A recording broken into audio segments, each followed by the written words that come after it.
Alors, bonsoir tout le monde.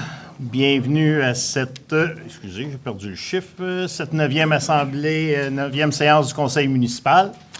Donc, sans plus tarder, je prendrai un proposeur et un appuyeur pour l'ouverture de l'assemblée. Madame Poisson, Monsieur Guillaume Lévesque-Sauvé. Est-ce que quelqu'un s'y oppose? On va commencer. Alors, je vais traiter du point 1 au complet et par la suite, je vous présenterai quelqu'un qui va vous faire une présentation. Donc, vous avez eu le projet d'adoption de l'ordre du jour. Est-ce que ça vous convenait? Est-ce que j'ai un proposeur, un appuyeur? Monsieur Dubuc, Madame Toulouse, est-ce que quelqu'un s'y oppose? C'est adopté. Et l'adoption du procès-verbal de la dernière assemblée régulière. Il n'y a pas eu d'assemblée extraordinaire entre les deux. Donc, est-ce que j'aurais un proposeur? Il y a eu une petite coquille que j'ai soulevée et que j'ai donnée à Mme Fortier. Autrement, M. Savard, c'est bon pour vous. Mme Poisson, est-ce que quelqu'un s'y oppose? C'est adopté. Alors, vous savez, ça fait quand même quelques assemblées que je vous parle de la survie de notre coopérative de santé. Les messages ont quand même passé à travers la population. On a quand même réussi à accroître le nombre de membres au sein de la coopérative. Mais il nous en manque encore et prochainement, nous allons avoir des médecins en plus, supplémentaires pour compléter l'offre de services. D'où l'importance, je pense, de maintenir notre coop si on veut aller vers une autre organisation éventuellement, mais à tout le moins, en attendant, il faut absolument la maintenir, d'où l'importance d'avoir justement ce membership-là. Et ce soir, j'ai invité Mme Nancy Soto, qui est directrice de la coop, à venir vous faire la présentation et aussi à démystifier certains mythes qu'on entend au niveau de la coop. Donc, souvent, il y a des légendes urbaines qui circulent. Et on sait qu'un mensonge raconté 10 fois devient une vérité. Donc, afin de contrer tout ça, j'ai invité directement Mme Soto à vous faire la présentation. Et je vais lui céder mon siège parce que je pense que c'est important. Notre séance, vous êtes nombreux et nombreuses à venir nous voir à tous les mois. Mais sur le web, nos séances sont écoutées par plusieurs personnes, d'où l'importance que les gens comprennent bien ce que Mme Soto va avoir à vous présenter. Et sans plus tarder, je vais lui laisser mon siège pour la présentation.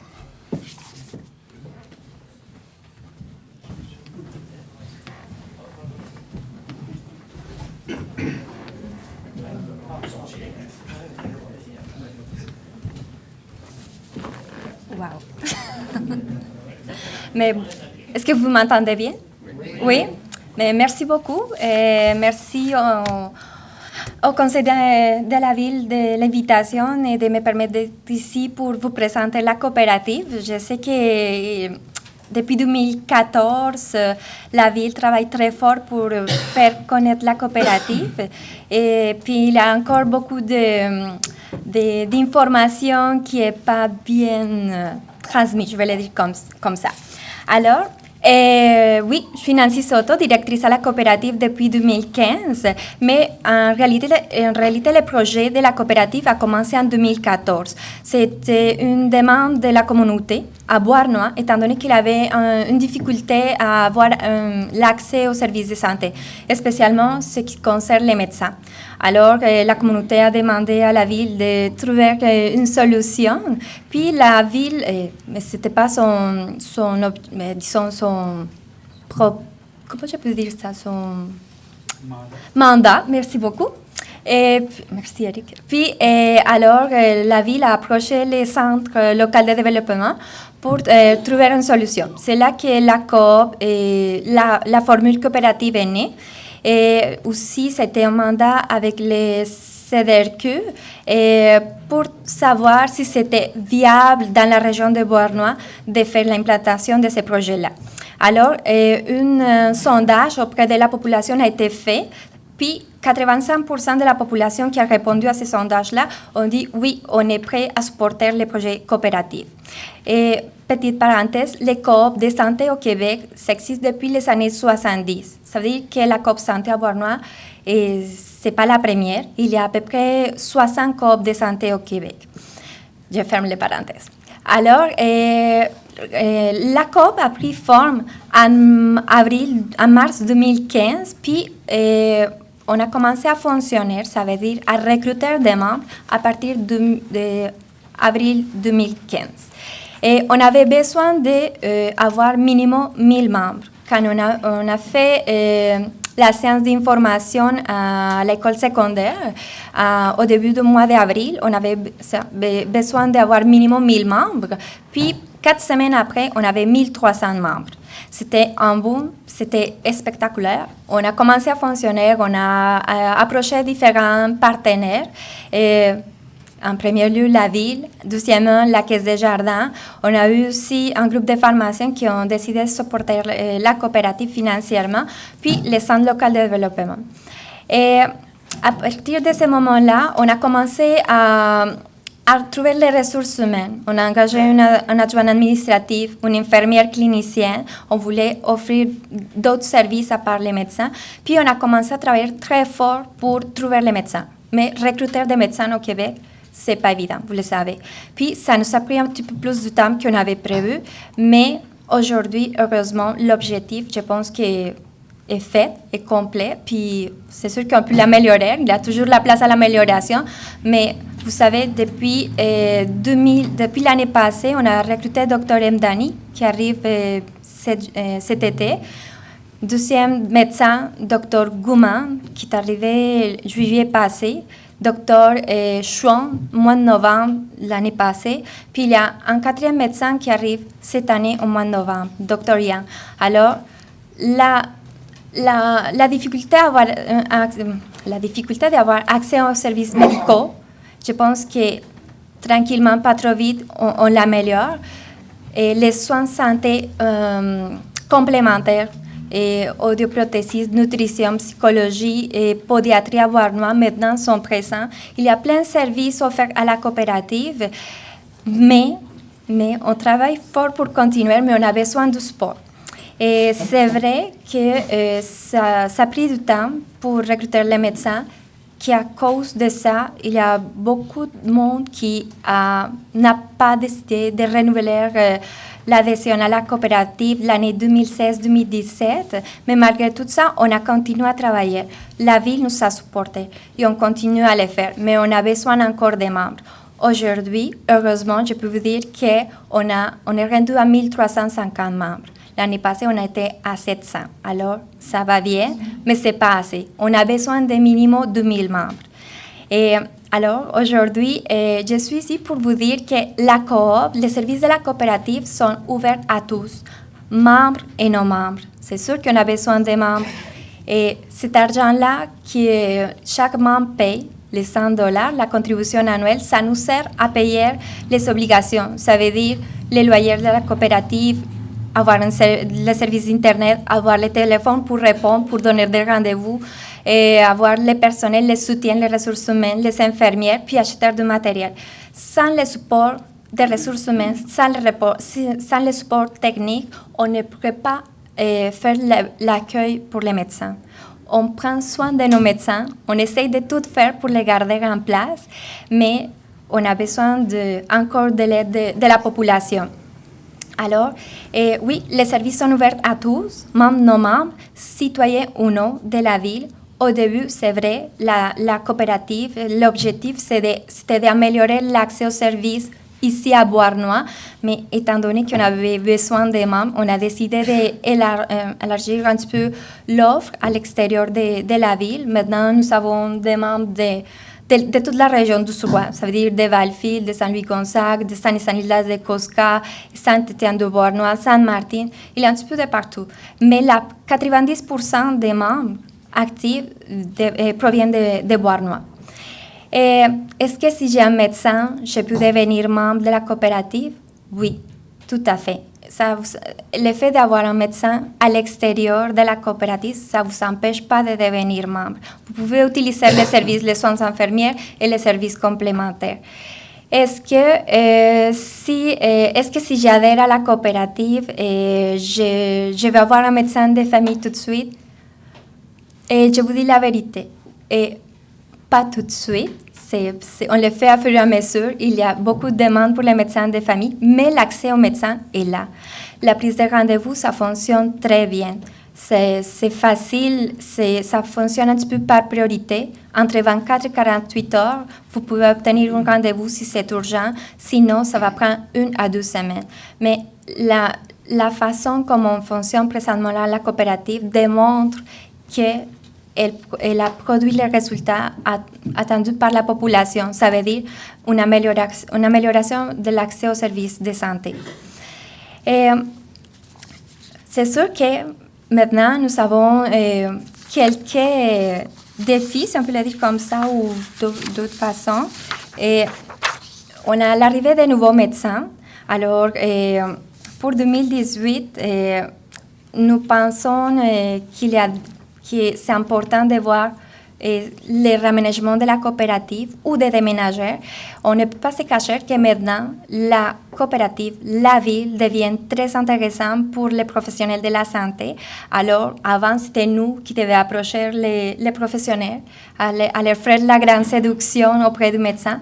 Maintenant, les médecins nous approchent. Ça veut dire qu'on peut avoir plus que 4 ou 5 médecins si on le pense comme ça pour 2019 et 2020. Puis, si on voit ça, c'est sûr que d'ici à quelques années, on va avoir un petit peu plus de demandes concernant les services de santé, étant donné le développement de la ville. Alors, une chose va à côté de l'autre. Plus que la ville va commencer à grandir et avoir d'autres entreprises qui vont arriver, plus de développement d'habitation et tout, plus de gens qui vont arriver et la demande de services de santé aussi va augmenter. Alors oui, maintenant on est capable de dire on peut recevoir plus de professionnels, mais la place où nous sommes présentement est devenue un petit peu petite. Alors, on essaye de faire la place pour tout le monde et pas dire non à un professionnel de la santé, mais c'est sûr qu'il faut penser à réaménager la bâtisse sur la rue Richardson ou de déménager. Et présentement, mais la coopérative a évolué d'une façon importante depuis 2015. Alors, et avec le conseil d'administration de la coopérative, mais on essaie de travailler sur la planification stratégique pour identifier la nouvelle mission de la coopérative et identifier les valeurs qui représentent la coopérative et les mandats de la coopérative. C'est quoi la vision, les enjeux qui ne sont pas pareils qu'en 2015. Alors, on va commencer à travailler très fort pour mettre en place notre planification stratégique. Aussi, l'autre point que la COP travaille très fort, puis que vous l'avez remarqué depuis le mois de janvier, c'est le recrutement des membres. Il y a plein de stratégies qu'on est en train de mettre en place pour faire la grande séduction maintenant auprès de la population, puis recruter des membres. Puis aussi, on essaye de trouver des façons de faire pour fidéliser nos membres. Alors, c'est sûr que tous les commentaires et suggestions concernant la fidélisation des membres sont les bienvenus à la coopérative. Et de l'autre côté, on travaille aussi pour améliorer davantage l'offre de services. Présentement, j'ai mentionné tout à l'heure quelques services, mais on veut améliorer encore cette offre de services. Et l'offre de services, mais ça va être pour tout le monde, ça va être gagnant pour tout le monde. Et alors, on travaille pour trouver d'autres professionnels de la santé, mais même avec les professionnels qui sont en place, on essaye de trouver d'autres options. Et aussi, quand je parle aussi de l'offre de services, ce n'est pas juste des professionnels, de recruter de nouveaux professionnels, mais aussi d'améliorer, disons, l'horaire. Peut-être qu'on va prolonger les heures d'ouverture. Et pendant l'hiver, on a fait quelques samedis par mois. C'est sûr que quand on va avoir plus de médecins, ça va venir plus souvent. Mais alors, on travaille là-dessus très fort pour vous donner de meilleurs services. De l'autre côté, on essaye aussi de faire élargir davantage au niveau régional l'image de la coopérative. On a déjà commencé, ça va très bien, mais il y a encore beaucoup de travaux à faire à ce sujet-là. L'idée de ça, c'est, à part de trouver des membres, c'est aussi de trouver des partenaires financiers qui pourront nous soutenir encore pour quelques années. Et alors, pour 2018, ça va être ça va être... il y a beaucoup de travaux à faire. Puis en plus, mais heureusement, cet été, on va accueillir les nouveaux médecins. Puis probablement, on aura la belle surprise d'avoir un 5e. Mais c'est juste que je n'ai pas encore les papiers signés. Puis on a déjà vécu l'expérience d'annoncer un médecin qui à la fin a changé d'idée. Ça peut arriver. Mais pour l'instant, je peux dire que probablement on aura la chance d'avoir un 5e. Présentement, je vais finir pour dire, à la coopérative, il y a 2 médecins de famille, Dr. Chon, Dr. Gouman, un pédiatre, qui est aussi gastropédiatre. Il y a une infirmière clinicienne, une infirmière auxiliaire. Il y a aussi des audioprothésistes, podiatres, nutritionnistes, psychologues. Tous ces services-là sont ici à Beauharnois, sont près de chez vous. Il nous reste juste un petit peu de support de la part de la communauté. Et on pourra réussir à avoir meilleurs services. Merci.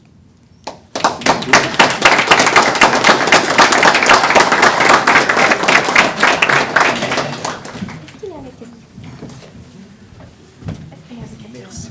Moi, j'allais le demander. Alors, merci beaucoup, Nancy. Est-ce qu'il y aurait des questions en regard de la coopérative? J'en accepterai quelques-unes s'il y a quoi que ce soit. Alors, félicitations, Nancy, tu as été très claire parce qu'on n'a pas de questions. Alors, j'espère que le message est aussi clair au niveau de la population et surtout ceux qui vont nous écouter à l'extérieur de cette assemblée. C'est important. Les projets sont là. La croissance est là au niveau de la coopérative, au niveau des services. Maintenant, il faut être capable de les soutenir, ne serait-ce que le temps de passer à une autre étape. C'est ce que l'on souhaite ardemment. D'ailleurs, à côté de Nancy, vous voyez Angélique Lécuyer, qui est du CLD, qui accompagne notre coopérative de façon très intensive dans son plan d'affaires et dans son développement.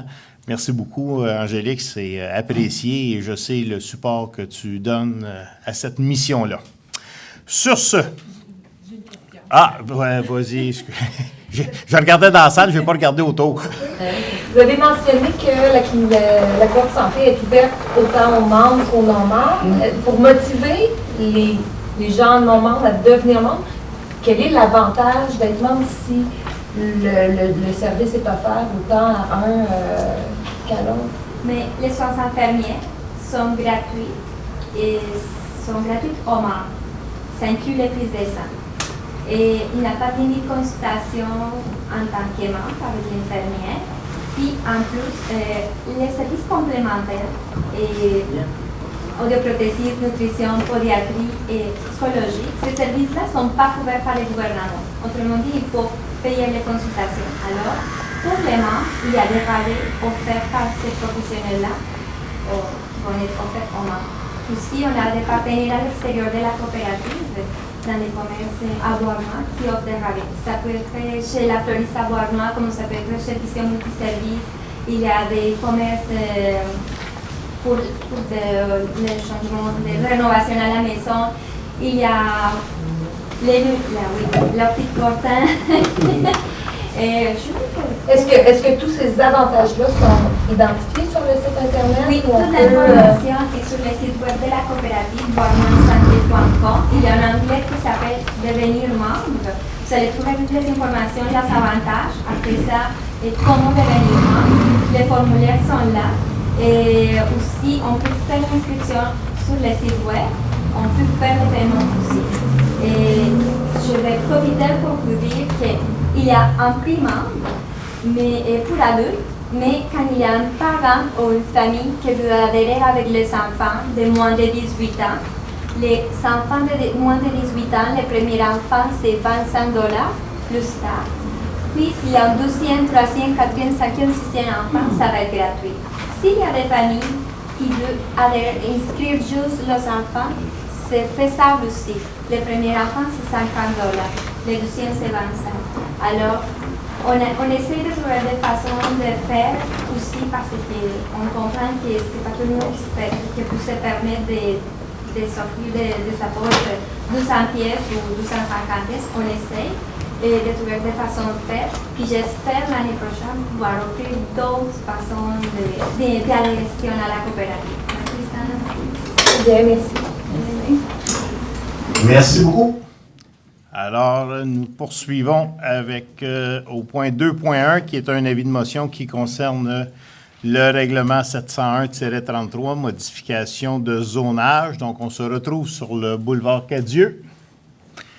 Alors, ce que vous voyez, c'est qu'il y a un terrain qui fait de la terrasse Lorrain au boulevard Cadieux qui vient couper la zone. Donc, le projet est pour greffer les lots qui sont au coin de la rue Edmour-Daou, donc au coin de la rue Edmour-Daou jusqu'à ce terrain-là, de les inclure dans la zone en continu avec la zone qui est déjà là, qui est la HC 215. Donc, ce qui va permettre d'avoir du multilogement et du commercial qui va suivre la trame, dans le fond, de ce qu'il y a déjà le long du boulevard Cadieux, là, jusqu'à l'intersection d'Edmour-Daou. Est-ce que j'ai un proposeur, s'il vous plaît, pour l'avis de motion? Monsieur Dubuc? Merci. Donc, on va vous revenir un petit peu plus tard avec le premier projet de règlement. Deuxième avis de motion, c'est concernant un taux de taxation pour les travaux d'entretien du cours Vinette et de sa branche. Donc, le cours d'eau Vinette est situé, oui, on le voit là, à l'arrière de la rue Saint-André, donc entre la 30 et la rue Saint-André. Donc, c'est des travaux, comme toujours, ces travaux-là sont confiés dans un premier temps à la MRC. Et c'est réparti, après ça, aux propriétaires riverains du fameux cours d'eau. Donc, l'ensemble des travaux s'est élevé à 26 942 $ et 43, et c'est pour répartir une quinzaine de propriétaires qui sont riverains de ce cours-là selon différents pourcentages là, des bassins versants. Donc, c'est fait par la suite en règlement de taxation. Et pour ce faire, j'aurais besoin d'un proposeur et d'un appuyeur, s'il vous plaît. Madame Toulouse et... Ah, c'est vrai, c'est l'avis de motion. Excusez-moi, je t'ai déjà rendu au règlement.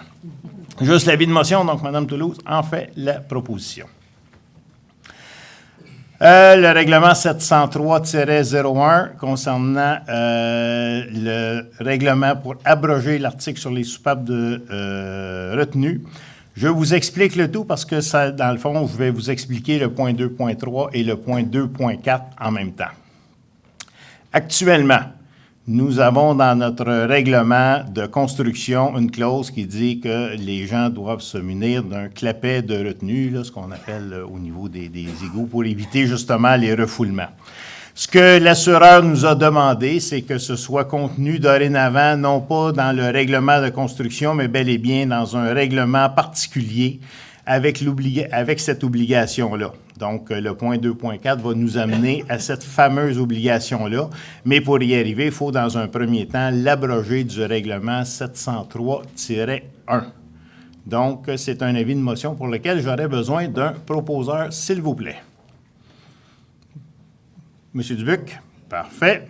Et nous reviendrons avec le règlement un petit peu plus tard. Et 2.4, bien, comme je vous expliquais, donc nos assureurs maintenant pour couvrir vont obliger, et il n'y aura pas de droits acquis, que ce soit bien clair aussi pour tout le monde. Donc, on aura 1 an pour s'y conformer, mais il faudra que chaque demeure soit munie d'un clapet anti-retour. Et si jamais, justement, il y avait quand même à ce moment-là, des inondations à ce niveau-là, au niveau de refoulement d'égouts, bien évidemment, nos assureurs entreront en contact, mais s'il n'y a pas de clapet d'anti-retour et qu'ils ne sont pas entretenus adéquatement, évidemment, nos assureurs ne voudront pas payer. Donc, j'aurais besoin d'un proposeur pour l'avis de motion, s'il vous plaît. Madame Rajotte en fait la proposition. On reviendra avec le règlement aussi un petit peu plus tard. L'avis de motion sur le règlement 218-08 au niveau de la garde et contrôle des animaux. En fait, ce règlement-là avait déjà été adopté. Par contre, à l'intérieur du règlement, toutes les clauses qui étaient à incidence pécuniaire, c'est-à-dire les frais pour les licences, autant de chats, de chiens, et les durées de validité, les frais de garde pour les animaux n'avaient pas été mis à l'intérieur du règlement, ce que nous allons corriger. Donc, c'est un avis de motion pour corriger le dit règlement. J'ai besoin d'un proposeur, encore une fois. Monsieur Guillaume Lévesque-Sauvé, en fait la proposition. Maintenant, 2.6, c'est concernant un règlement d'emprunt. Cette fois-là, c'est pour le réaménagement. Vous savez, les problèmes que nous avons à l'intersection Beauce-Cadieux. Donc, c'est pour refaire cette intersection-là avec un feu de circulation. Malheureusement, le ministère des Transports du Québec ne fournit pas de montant à cet égard-là.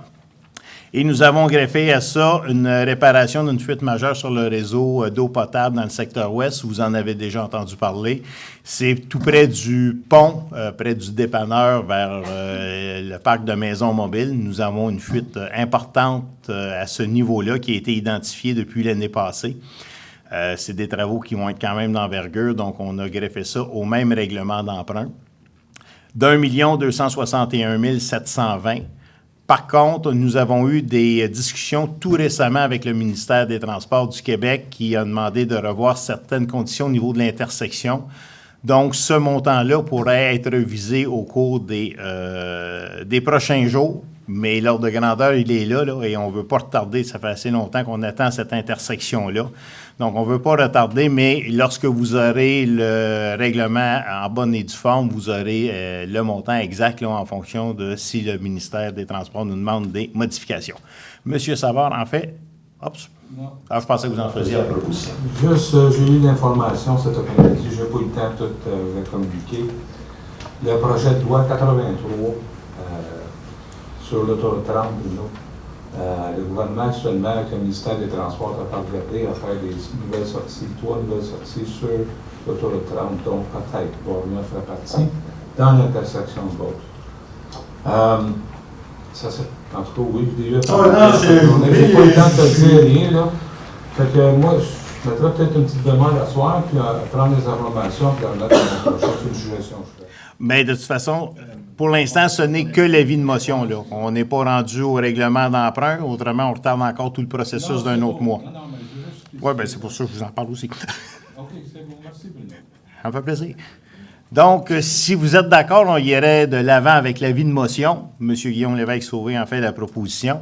Et évidemment, s'il y a des modifications qui viennent se prêter à ça, c'est clair que nous allons suivre ça. De toute façon, on a une entente, ce qu'on appelle une entente subsidiaire qui était négociée avec le gouvernement. Nous avons eu une première version qui va devoir être ajustée, évidemment, au fil du temps. Mais là, au moins, on va pouvoir enclencher le processus en vue du règlement d'emprunt.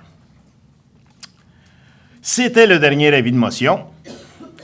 Alors, maintenant, le règlement numéro 218-04, vous avez eu le mois passé un avis de motion qui a été donné par Mme Rajotte à l'effet d'autoriser la trésorière à accorder les contrats de financement. Vous savez, lorsque c'est pas la Ville seulement qui négocie les contrats de financement, c'est fait au niveau du Conseil du Trésor, donc et du ministère des Finances, donc lorsqu'ils vont en appel d'offres, c'est fait sur une base provinciale.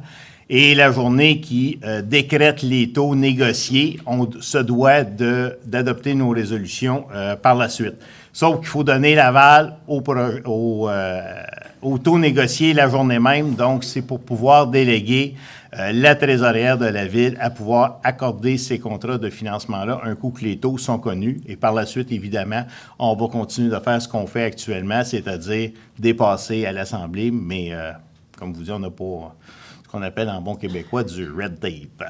Donc, c'est le projet qui vous a été déposé le mois précédent. Donc, ce serait pour l'adoption de ce règlement-là si j'ai un proposeur et un appuyeur. Madame Toulouse, Madame Rajotte, est-ce que quelqu'un s'y oppose? C'est adopté. Le règlement 218-05, lui aussi qui a été présenté le mois passé, c'est concernant l'entente relative à la Cour municipale avec la Ville de Châteauguay. Donc, c'est aussi sur les différentes modalités de séance de la Cour et du partage des amendes et aussi tout ce qui concernait les dossiers qui iront en appel sur les partages de frais à ce niveau-là. Donc, ça me prendrait un proposeur et un appuyeur. Madame Poisson, appuyée par M. Dubuc. Est-ce que quelqu'un s'y oppose? C'est adopté. Donc, le premier projet de règlement concernant les zones H111 et HC215, exactement ce qui vous a été présenté tantôt, je ne vous le répéterai pas. Donc, à cette étape-ci, c'est le premier projet et ça me prendrait un proposeur et un appuyeur, s'il vous plaît. Monsieur Dubuc et Madame Toulouse, est-ce que quelqu'un s'y oppose? C'est adopté. Le deuxième, c'est concernant le projet 703-01 pour modifier l'article sur les soupapes de retenue, excusez. Donc, cette fois-là, c'est pour, suite à l'avis de motion, évidemment, d'adopter la modification, c'est-à-dire d'abroger dans le dit règlement de construction pour en faire un règlement particulier. J'aurais besoin d'un proposeur et d'un appuyeur. M. Savard, appuyé par Mme Rajotte. Est-ce que quelqu'un s'y oppose? C'est adopté.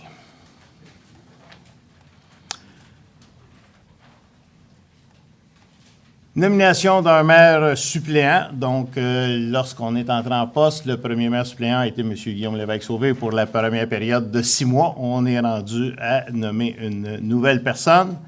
La proposition qui vous est faite est de nommer M. Savard pour les 3 prochains mois à titre de maire suppléant, si j'ai un proposeur et un appuyeur. Proposé par Mme Rajotte, appuyé par Mme Poisson. Est-ce que quelqu'un s'y oppose? Monsieur Savard. Alors, c'est bon, c'est adopté. Alors, M. Guillaume Lévesque-Sauvé, merci pour les 6 derniers mois. Approbation du plan d'intervention pour le renouvellement des conduites d'eau potable. Donc, ça aussi, c'est un projet qui a son lot d'histoire. C'est tout le plan d'intervention de réfection de nos conduites. Évidemment, pour ce faire, nous avons dû faire des études au niveau faites par des ingénieurs, soumettre le tout à Québec, au MAMO, pour lequel nous avons eu des commentaires, nous avons fait des corrections, nous avons retourné le dit projet. Finalement, aujourd'hui, nous sommes rendus à l'approbation du plan tel qu'il a été adopté et modifié. Donc, c'est un magnifique document de 199 pages. S'il y en a qui s'ennuient un de ces soirs, vous pourrez nous appeler, on va vous le prêter pour en faire la lecture. Merci beaucoup, Mme Soto. Alors, c'est ça, c'est un magnifique document qui devrait guider nos prochaines réfections au niveau des rues en fonction des bris, des qualités, des surfaces de la chaussée et ces choses-là. Pour ce faire, j'ai besoin d'un proposeur et d'un appuyeur. Monsieur Savard, Mme Poisson, est-ce que quelqu'un s'y oppose? C'est adopté.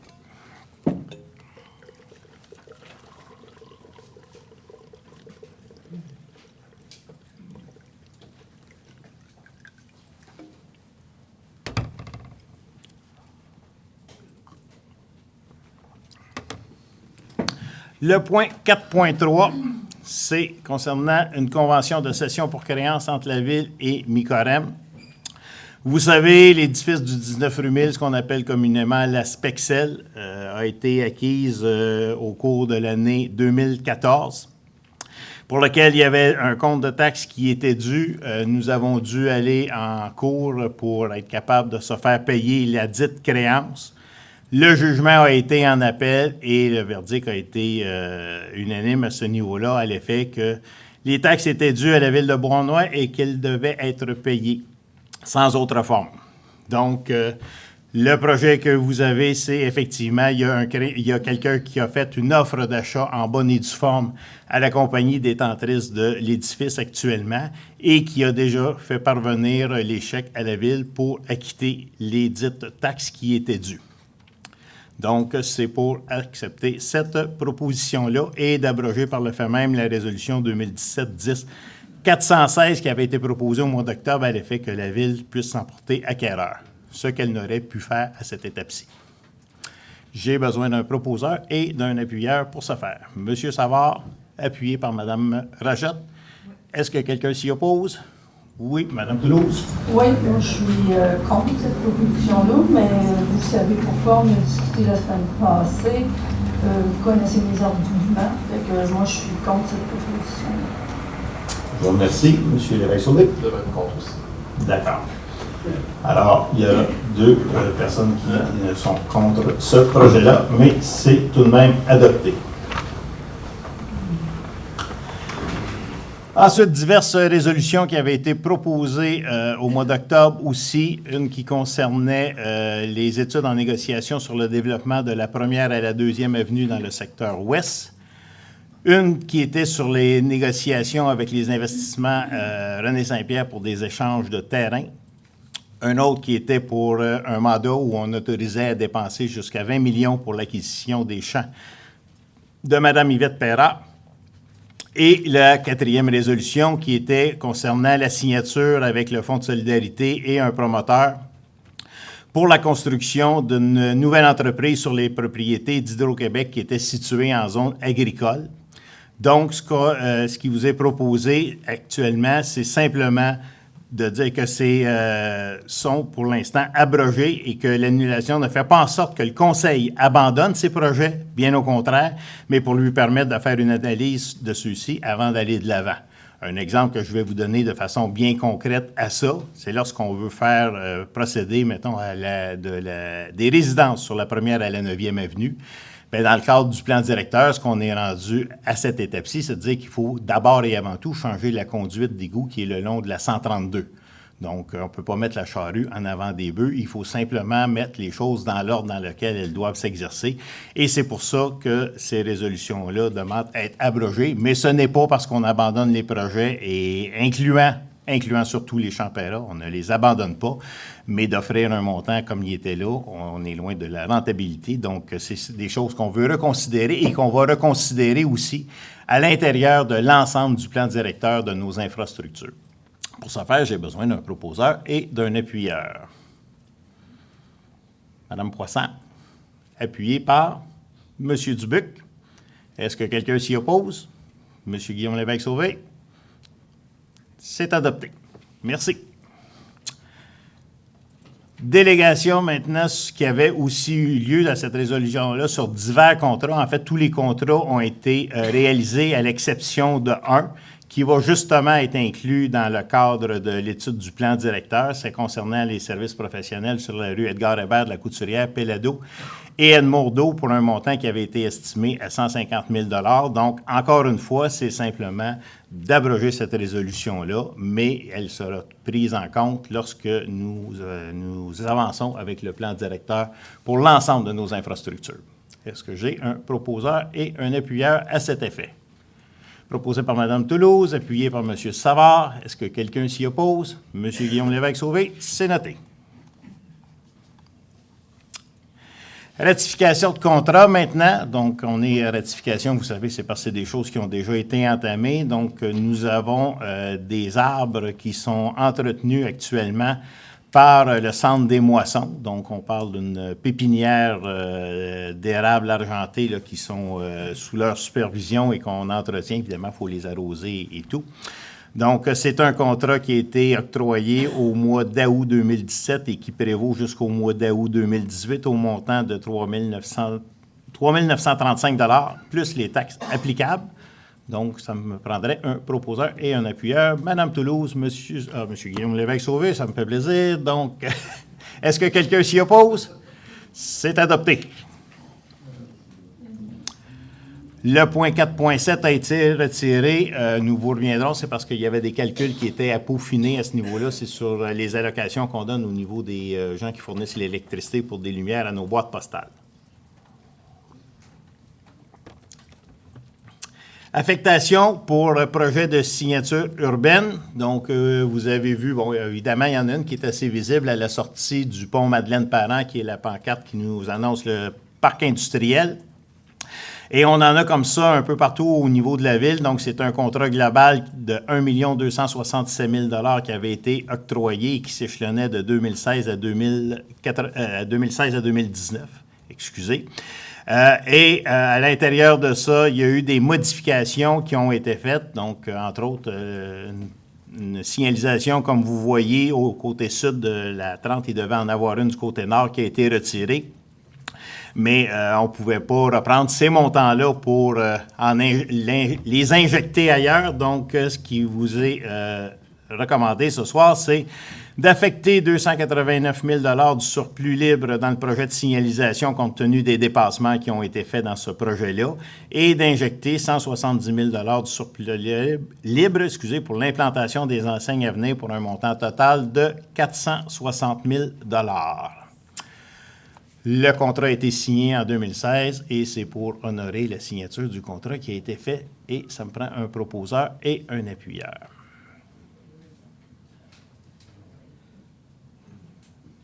M. Guillaume Lévesque-Sauvé, appuyé par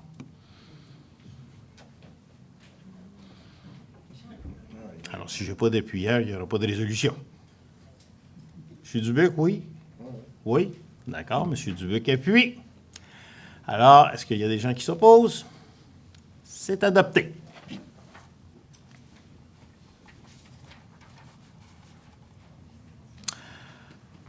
Ratification et octroi de contrat, travaux supplémentaires pour la mise aux normes de nos usines de pompage. Donc, nous sommes dans le lot 3. Vous savez, au niveau des stations de pompage, le contrat avait été octroyé en 3 lots différents. C'est des montants quand même très substantiels qui avaient été mis à ce niveau-là. Donc, dans ce cas-ci, nous avons des travaux supplémentaires de l'ordre de, bougez pas, c'est 86 000 oui, 86 216 Plusieurs de ces petits travaux-là sont quand même relativement mineurs. Là. C'est souvent lorsqu'on fait les travaux, une pièce qui brise ou un joint qu'on croyait qui était bon, qui doit être remplacé. Par contre, il y a une dépense supplémentaire qui est quand même assez significative à ce niveau-là, qui est au poste des Chutes Saint-Louis, qui est juste ici à côté de la rivière. Donc, lorsqu'on a fait la réfection de la pompe, on a mis des pompes qui sont plus puissantes. On s'est aperçu que dans les conduites de refoulement, il y en avait une qui était rendue à une usure assez certaine et pour lesquelles on avait des fuites. Et pour la remplacer, on va devoir demander au ministère de pouvoir déverser pour le temps du remplacement. Et ce qu'on s'est aperçu, c'est que c'est 4 pompes avec 4... avec 4 Y. Là, je ne veux pas rentrer trop dans la technique, mais simplement vous dire que lorsqu'on en change un, on est aussi bien de changer les 3 autres parce qu'on risque de se retrouver avec le même type de problème dans un avenir très, très rapproché. Donc, on a regardé la soumission qui nous a été proposée, évidemment, par la firme qui était déjà en place. C'est un montant quand même de substantiel de 42 637 $. Mais selon les recommandations qui sont faites par nos services d'ingénierie, on est mieux de procéder et le prix était correct là, par rapport à ce qu'on devait s'attendre pour refaire l'ensemble de ces travaux-là. En notant que j'ai un proposeur et un appuyeur pour ce faire. Mme Rajotte, appuyée par M. Savard. Est-ce que quelqu'un s'y oppose? C'est adopté. Au niveau des stations de pompage, je vous dis que nous devrions terminer nos travaux incessamment. Et cet après-midi, nous avons eu une rencontre avec les gens de l'environnement pour être capables de procéder à la phase de réfection de nos étangs.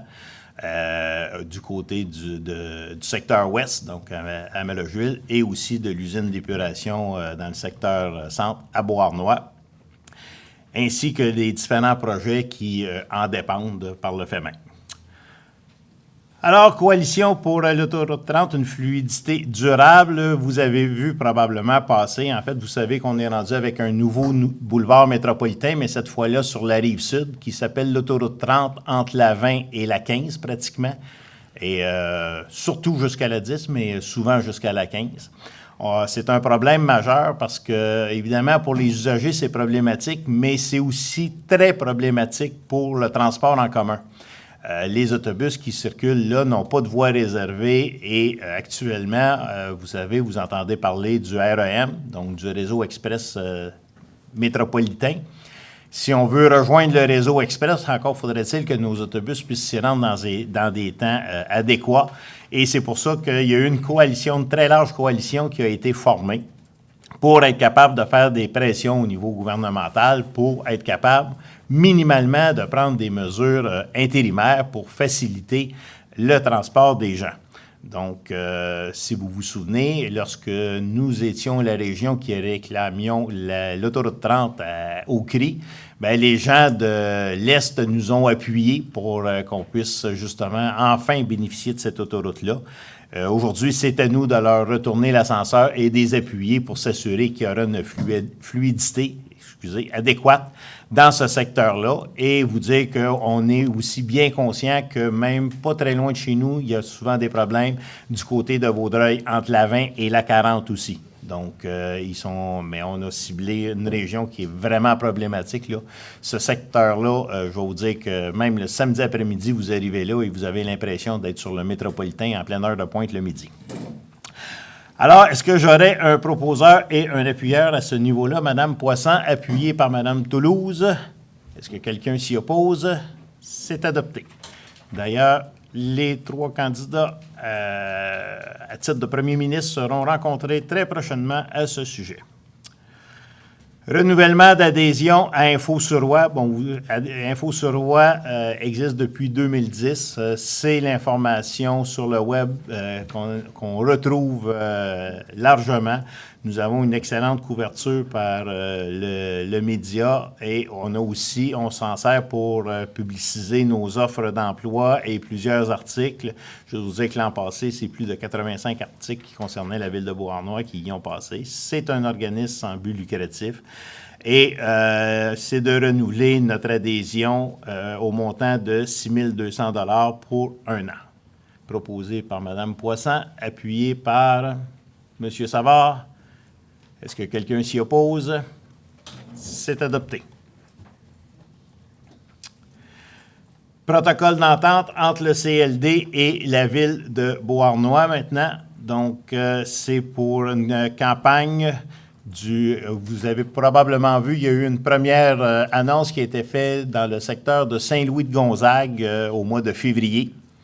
Donc, c'est pour ce qu'on appelle mon commerce à l'essai. En fait, c'est une formule qui a été prise du côté européen.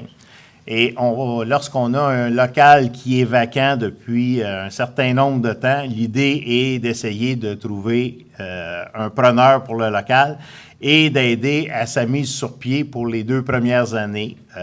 Donc, c'est de l'aide qui lui est donnée pour ces aménagements. Il y a aussi beaucoup de firmes professionnelles qui donnent leur appui à ça en fournissant des services gratuits, que ce soit au niveau de la création de la compagnie, que ce soit au niveau de la publicité, des sites web, ces choses-là. Donc, il y a plusieurs intervenants, c'est parrainé par le CLD. Et ce qu'on nous demande, c'est de pouvoir verser une subvention au montant de 24 000 $.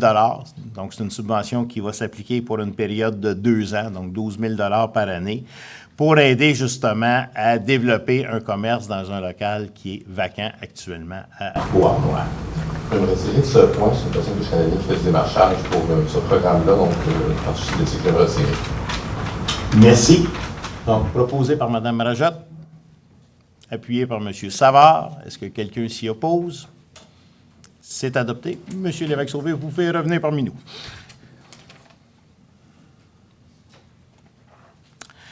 On est maintenant rendu au point dans la catégorie des points 5 au niveau du personnel. Donc, suite à la retraite de Mme Chantal Bédard, après 38 ans de loyaux services au sein de la ville de Beauharnois, qui a pris sa retraite la semaine dernière et qu'on a souligné son départ. Il y a lieu évidemment de la remplacer au niveau des travaux publics. Le poste a été affiché en bonne et due forme. 4 personnes ont déposé leur candidature et la personne ayant le plus d'ancienneté et répondant aux exigences qui a obtenu le poste est Mme Marie-Yvonne Dussault, qui est la résolution qui vous est proposée, c'est de la nommer en fonction des conditions de travail prévues à la convention collective. Est-ce que j'ai un proposeur? Mme Poisson, appuyée par M. Savard. Est-ce que quelqu'un s'y oppose? C'est adopté. Évidemment, Mme Dussault ayant quitté son poste de secrétaire réceptionniste ici même, on doit la remplacer. Donc, il y a eu 3 personnes qui ont déposé leur candidature. 2 remplissaient les exigences. Donc, la personne la plus ancienne à qui le poste est octroyé est Mme Nathalie Veilleux, qui va obtenir le poste et qui l'a débuté depuis le... Est-ce que j'ai la date? 23 avril. Depuis le 23 avril. Merci beaucoup. Et elle est ici, Mme Veilleux.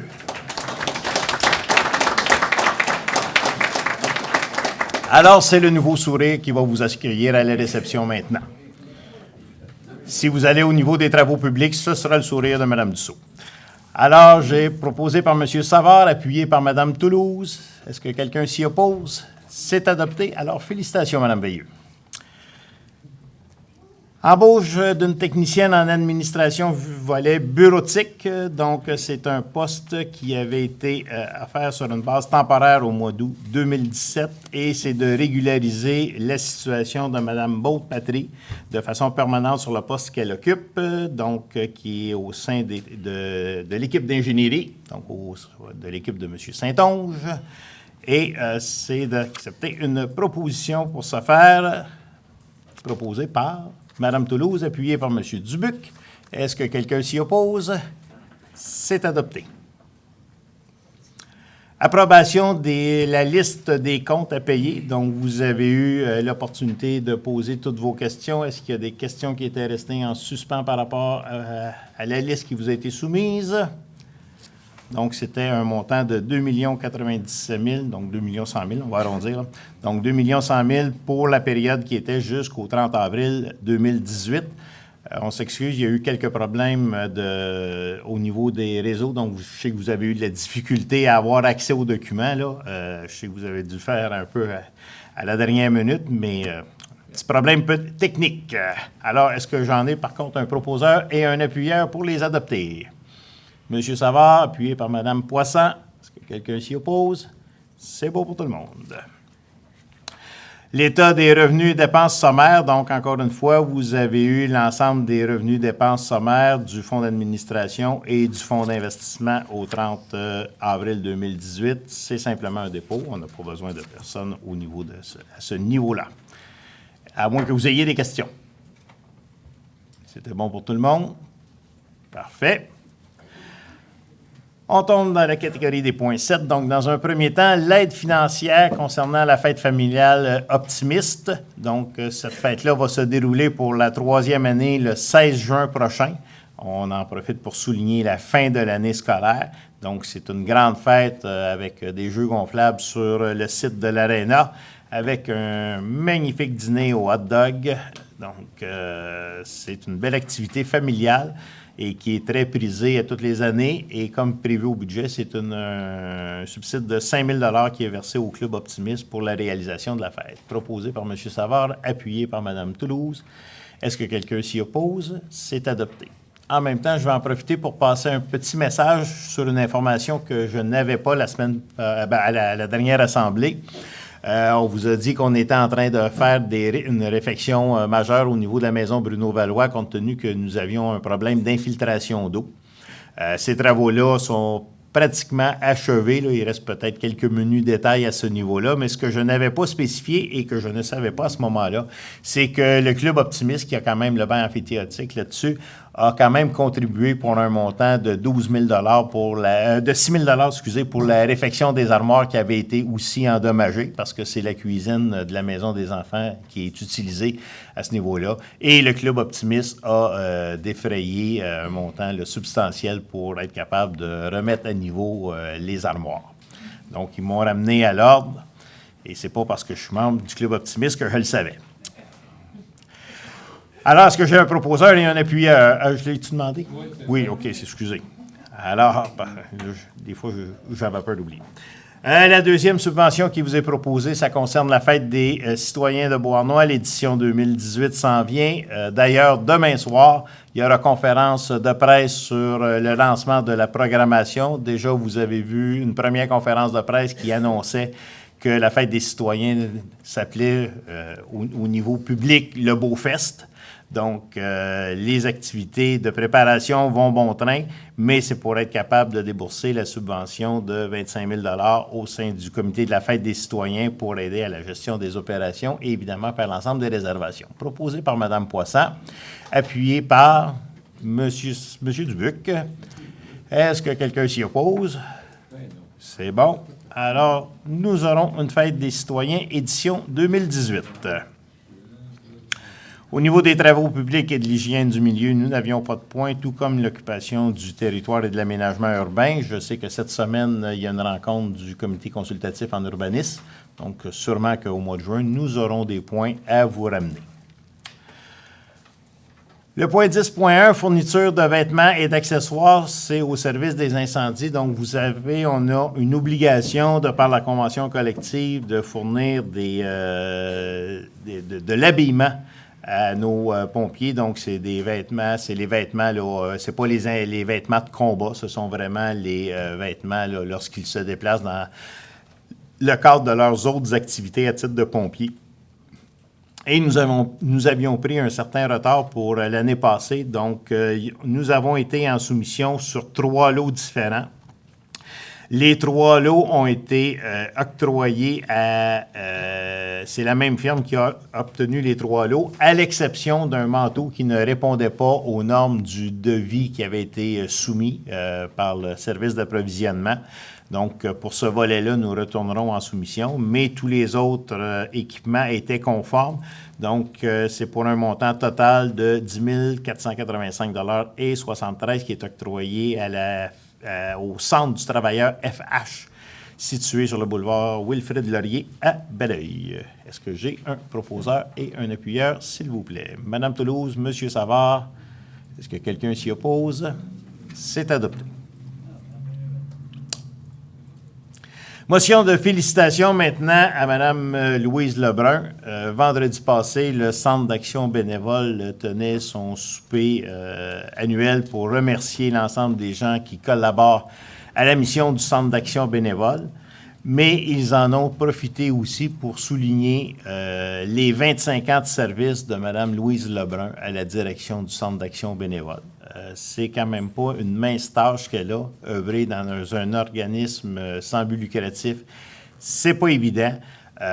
Et d'avoir à gérer l'ensemble des activités. Vous voyez régulièrement ce que le Centre d'action bénévole amène à l'ensemble des citoyennes et citoyens, particulièrement aux gens âgés de 65 ans et plus, que ce soit au niveau de la popote roulante, des repas préparés, des dîners soleil, de s'assurer aussi que les gens aient un réveil minimalement toutes les semaines où on s'assure que les gens sont bien. Donc, c'est à l'effet de faire une motion de félicitations à l'égard de Mme Lebrun, proposée par Mme Poisson, appuyée par M. Guillaume Lévesque-Sauvé. Est-ce que quelqu'un oserait s'y opposer? Alors, c'est adopté à l'unanimité. Et félicitations à Mme Lebrun. Ça va nous faire plaisir de l'acheminer. Je peux vous dire que vendredi dernier, j'ai été au souper pour le souligner et elle était bien heureuse et fière du travail qu'elle a accompli. Nous n'avons rien au niveau des affaires nouvelles. Maintenant, communication au niveau des membres du Conseil. Est-ce qu'il y en a qui ont à parler? Oui, Mme Rajat. Moi, j'inviterai les citoyens et citoyennes à la journée lasagne du Club Lyon, le 16 mai. Vous avez le dîner, vous avez le souper. Ça se fait à la brasserie du Vieux. Je vais juste vous parler un peu à quoi sert le Club Lyon, parce que beaucoup de gens ne savent pas à quoi sert le Club Lyon. Le Club Lyon, c'est pour donner des dons de GPS pour les personnes aveugles afin de faciliter leur déplacement à l'extérieur de leur maison. Il y a des dons de lunettes, des dons de livres pour les élèves d'une école primaire. Vous avez des dons à une classe pour les enfants, des troubles d'apprentissage afin de les aider à aller dans un camp.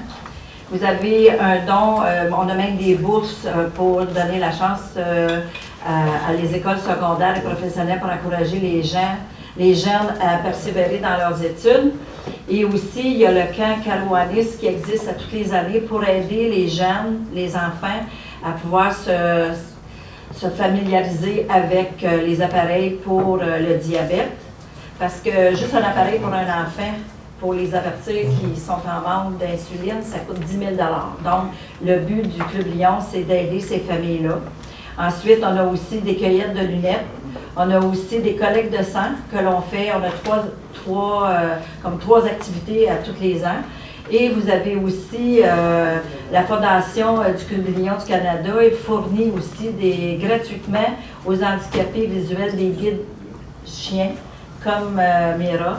Vous avez dont il leur offre aux handicapés visuels, les malentendants, les handicapés physiques, épileptiques, aux enfants autistes, puis au diabète de type 1. Donc, c'est une belle association où les gens ne connaissent pas qu'est-ce qui se passe, mais je pense que ça vaudrait la peine d'encourager les journées où il y a des activités qui se passent avec le Club Lion.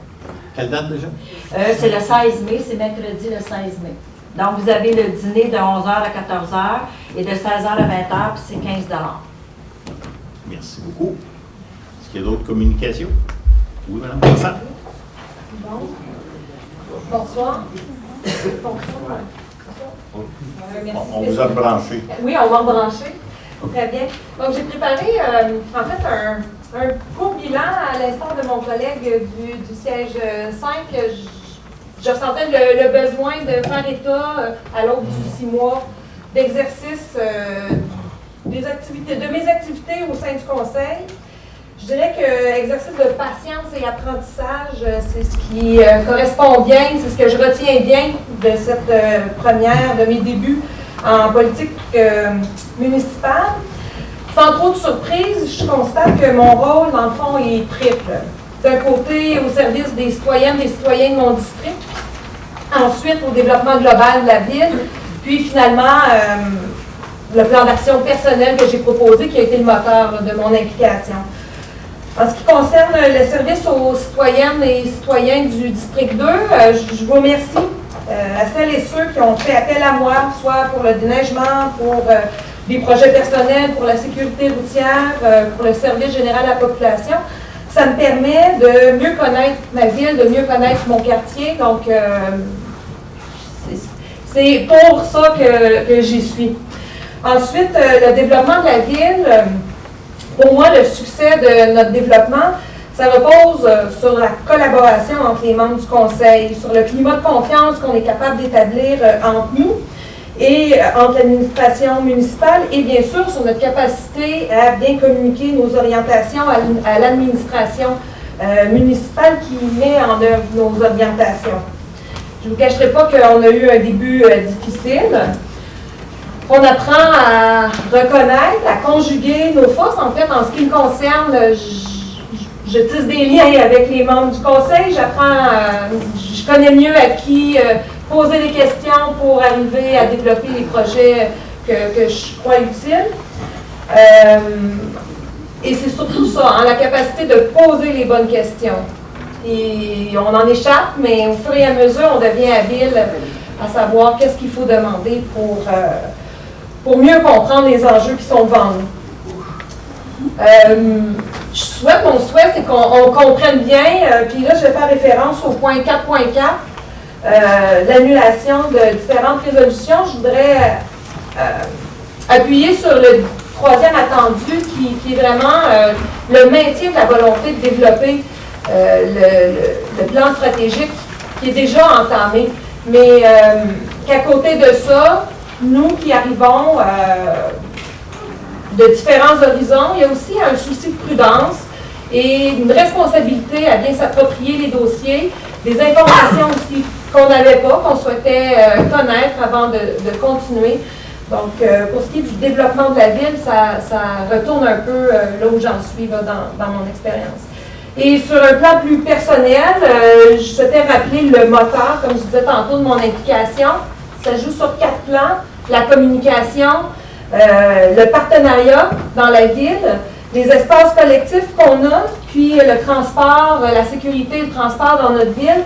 Pour ce qui est des communications, l'enjeu est pour moi de mieux connaître c'est quoi le rôle des communications de l'administration municipale. Mon rôle, moi, comme conseillère aussi, pour faciliter la circulation d'informations, qu'on se sente mieux informé.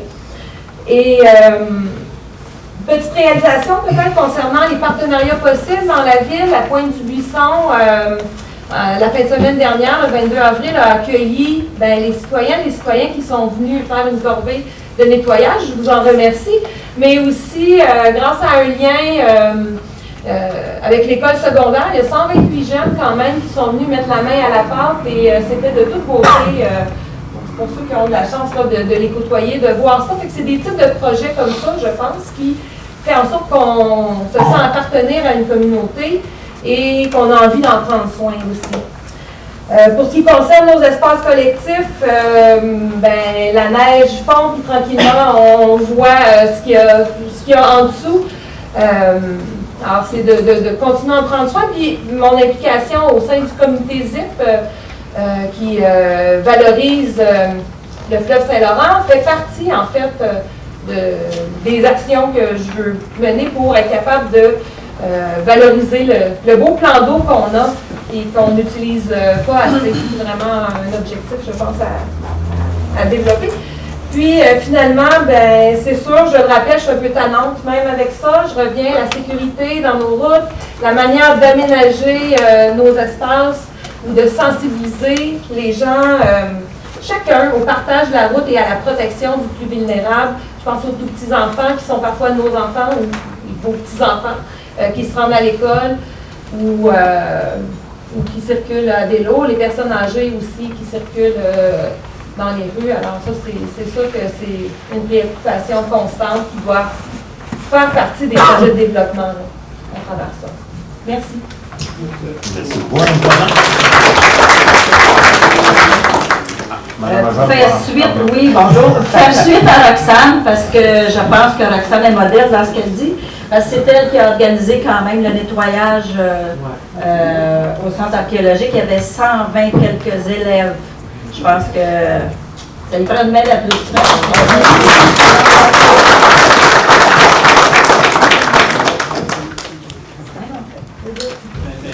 Madame Présidente, M. Sarah pour la suite. OK. Juste pour vous dire que demain, c'est mercredi, c'est le Grand McDon. C'est une journée, ça marque le 25e Grand McDon de McDonald's du Canada.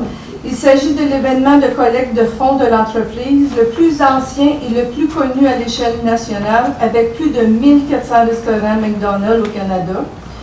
Depuis son inauguration, l'événement a permis d'amasser plus de 66 millions pour l'œuvre des manoirs Ronald McDonald. Fait que demain, c'est la journée ici à Bournois de 7h30 à 19h. Pour laquelle plusieurs membres du conseil participent. Oui, effectivement. Monsieur Sarah. Merci, Mme Toulouse. Première des choses, je lève M. Yvon Trudel, vous êtes au courant, qui est décédé. Je le connaissais. Je l'ai rencontré dans la campagne d'aujourd'hui. J'ai eu une très bonne communication avec lui. En tout cas, mes sincères condoléances à toute la famille. Bon. Dans un deuxième temps, justement, en parlant de M. Trudel, il avait siégé sur la pointe des buissons, puis il avait travaillé à l'élaboration de rendre, ou en tout cas, l'accessibilité gratuite pour la population. Puis durant la campagne, j'avais discuté avec lui de ce point-là, puis ça lui tenait beaucoup à cœur. Dans la rencontre que j'ai eue ce mois-ci, je me parlais avec Mme Toulouse aussi, ces discussions sont commencées au conseil d'administration. Je ne dis pas que ça s'est fait, mais la discussion est entamée. À partir de ce moment-là, on va trouver des pistes de solutions pour que le parc archéologique devienne à temps partiel ou à un certain moment de l'année. En tout cas, on va découvrir quelque chose, on va travailler autour de ça pour que les citoyens de Bournois, de l'Integrove, aient accessibilité à ça. Merci, M. Savard. Est-ce qu'il y en a d'autres? Alors, je vais revenir, parce que pour peu, vous m'en avez laissé un, juste souligner le 35 ans, parce que je n'avais quelques-uns que vous m'avez scoopé, c'est bien correct. Alors, il y a le 35 ans de la Maison des Jeunes qui s'en vient prochainement. Donc, pour ceux qui ont eu la chance de côtoyer l'établissement ou vos enfants ou petits-enfants, c'est une belle occasion de retrouvailles. Ensuite de ça, par rapport aux différentes questions qui avaient été posées le mois dernier, entre autres concernant la démolition de Saint-Pierre, la démolition de Saint-Pierre, malgré que le bâtiment ait été ravagé, les évaluations qui ont été faites ne permettaient pas de dire que qu'il y avait eu plus que 50 % malheureusement de destruction. Donc, ils pouvaient maintenir le bâtiment comme il est là, malgré nous. Pour ce qui est des arbres sur le boulevard Lucier, ils vont être replantés au cours des prochaines semaines. On attendait justement l'arrivée du printemps et le dégel pour pouvoir se faire. Et concernant le dernier point que j'avais sur les réservations des tennis, le service des loisirs a contacté Mme Daou là, pour convenir de la procédure. C'est une nouvelle procédure que nous avions mis en place à l'automne passé. On va le faire vivre au courant de l'année et nous verrons pour 2019 quelles seront les nouvelles mesures, si besoin est. Ceci étant, la parole est à vous.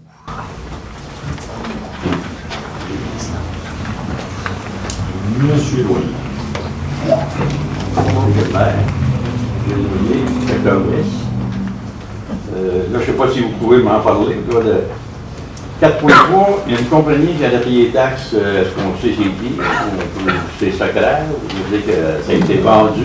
Non, vous l'avez vu, le nom de la compagnie était marqué. C'est la compagnie Nicolem. Ok, c'est écrit dessus. Oui, Ah, okay. effectivement. Deuxième chose, 4.6. Les pépinières s'occupent des élables argentés. Les élables argentés, il me semble que c'est des arbres qui sont, qu'on a vu de votre planter depuis longtemps. En fait, on ne plante pas ça en milieu urbain, vous avez tout à fait raison. Ce n'est pas des arbres qu'on va planter en milieu urbain, mais c'est des arbres qui poussent très bien pour être capables de protéger des rives, entre autres, parce qu'il y a une croissance très rapide. Donc, c'est dans ce but-là que ces arbres-là sont entretenus actuellement pour faire du reboisement lorsqu'on a de l'érosion de rives, entre autres, là, particulièrement dans le bois ravert. Dernière question, j'ai une temps pour passant. On a reçu un document l'année passée dans le secteur ouest pour un commerce qui devait s'établir là. Est-ce que vous êtes au courant si ça fonctionne encore? C'est comme ça fonctionne toujours. C'est l'année prochaine. Non, ça fonctionne. Mais là, c'est pas lui qui est de promoteur. Mais ça fonctionne toujours. On a eu une rencontre pas plus tard qu'hier après-midi. Si vous m'aviez posé la question avant-hier, je pourrais copier vous répondre. Mais hier après-midi, on a rencontré encore les promoteurs sur ce projet-là. Et ça se poursuit. J'ai malheureusement pas d'échéancier à vous donner, mais c'est pas un projet qui est mort, bien au contraire. Merci beaucoup. Bienvenue. Bonjour, j'ai vu sur le site internet de la ville qu'il y avait eu une information la semaine passée où il y a des carrières à Mélangeville pour faire de l'enfouissement de terre contaminée. On va vous le démystifier un peu. OK. Là, ce que je veux savoir, c'est qu'il y avait une réunion au mois de mai qui est prévue pour la population. C'est-tu un BAP ou cette réunion-là? Non, c'est pas le BAP. Ils ne sont pas tenus par le BAP. Mais juste vous situer, là, on n'ira pas enfouir des terres contaminées, c'est tout le contraire. En fait, on va recevoir effectivement des terres contaminées sur le site, mais ces terres-là vont être décontaminées, justement. Il y a une certaine partie des terres qui va ressortir de la carrière, ou des terres, ou même des roches, là, des cailloux comme tels.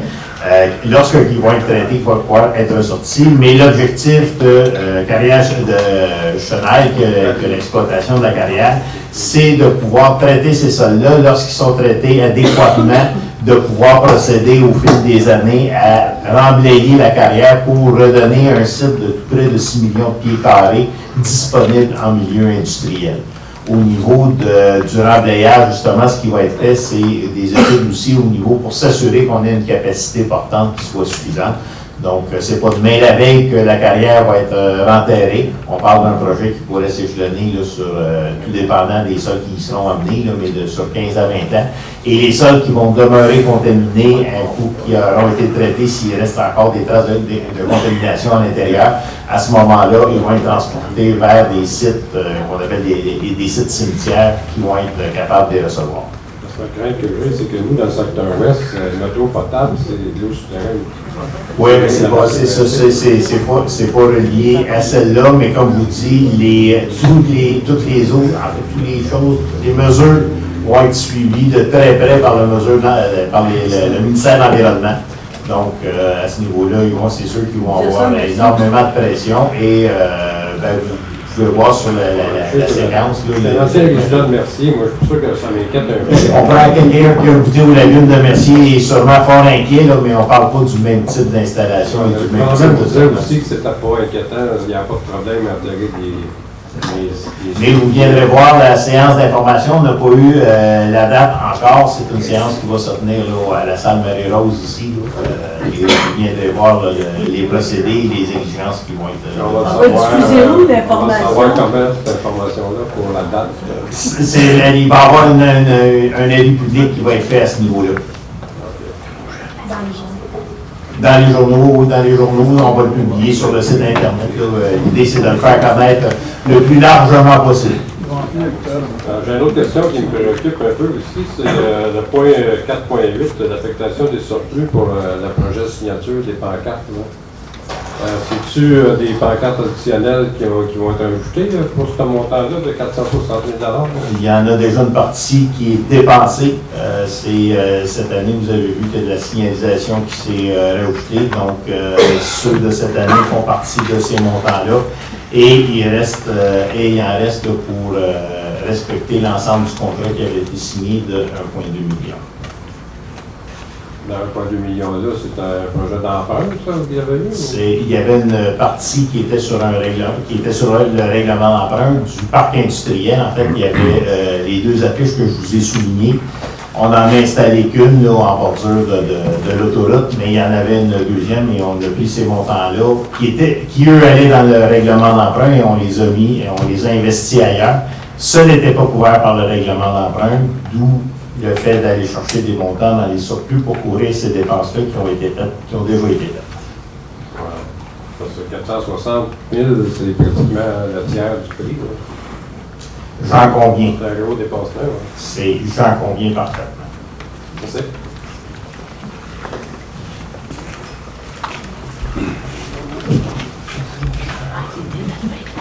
Bonsoir à tous, Maurice Daou, 14 rue Saint-Joseph à Bois-Moi. Monsieur le maire, le 21 et le 28 avril dernier, s'est tenu deux compétitions de vélo, dont le Critérium Optimiste 2018 et en fin de semaine dernière, dans le secteur de Lecheville, la course de l'éclusier. Je tiens à remercier le service des travaux publics pour le coup de main de la signalisation.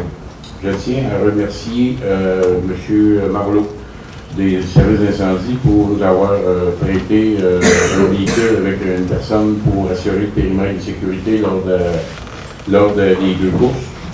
Et aussi une personne qui est chère à moi, qui est notre ami Loïc Plessard-Paquet. Loïc, à 5h30 la semaine passée, samedi matin, il parlait de passer des comptes avec nous. Donc, si vous avez une chance, disez gros merci de ma part. Alors, Stéphanie, tu as compris, donnerai avec attention pour nous ce soir. 5h10 ce matin, moi et Loïc, on se parlait en texto. Et Loïc est une personne formidable. Eric, merci d'avoir ces gars-là dans l'équipe. Merci. Alors, une autre petite question. Qui va gérer la marina?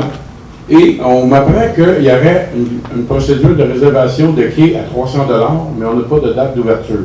On va-tu pouvoir avoir des réponses à ces gens-là qui posent des questions ou qui ont peut-être un peu de nuages évidemment, on a des nuages au-dessus de la tête, mais aussi savoir ce qui va arriver.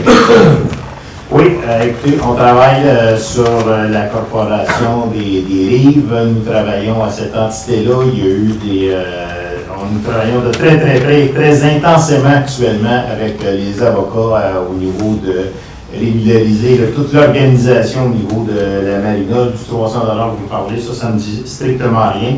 Mais jeudi matin, nous avons justement une rencontre pour clarifier les rôles autant de la ville, de la corporation que de l'exploitation de la marina comme telle. Un dernier petit mot, évidemment, je suis aussi vice-président de la Fête des citoyens, donc le Beaufest et le souper du président, évidemment, je suis bénévole à temps plein. Le 12 mai, il nous reste encore des tables à vendre, des billets, soirée humour avec un super bon méchoui. M. Mario Jean, M. Étienne Dano, M.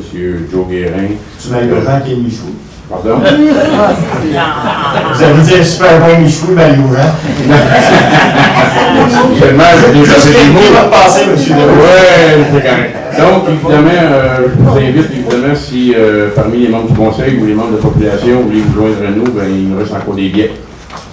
Gênez-vous pas pour nous rejoindre. On peut passer par le service des loisirs pour avoir toutes nos coordonnées. Je sais comment ils vont vous diriger. Merci. Merci beaucoup. D'ailleurs, vous vous souvenez, lors de la première édition, le souper de la Fête des citoyens avait été un très grand succès où on avait réussi à mettre une ambiance dans l'aréna où les gens ne croyaient pas ce qu'on pouvait faire avec un bâtiment qui pouvait être aussi froid d'un certain sens, mais qu'on pouvait rendre si agréable.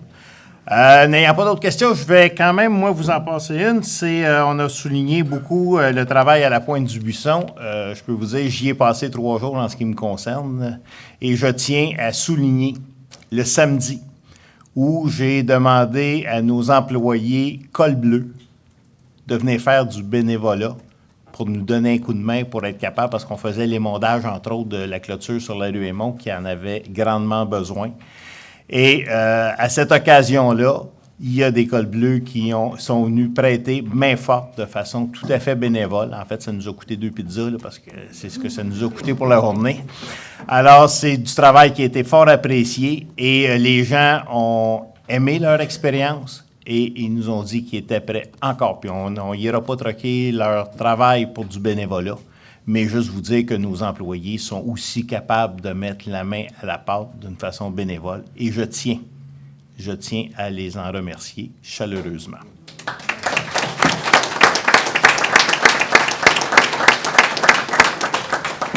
Sur ce, M. Guillaume Lévesque-Sauvé, vous allez proposer la levée, appuyé par M. Savard. Y a-t-il quelqu'un qui s'y oppose? Alors, merci beaucoup. Rendez-vous 5 juin. Encore une fois, merci beaucoup de votre présence et continuez de nous suivre.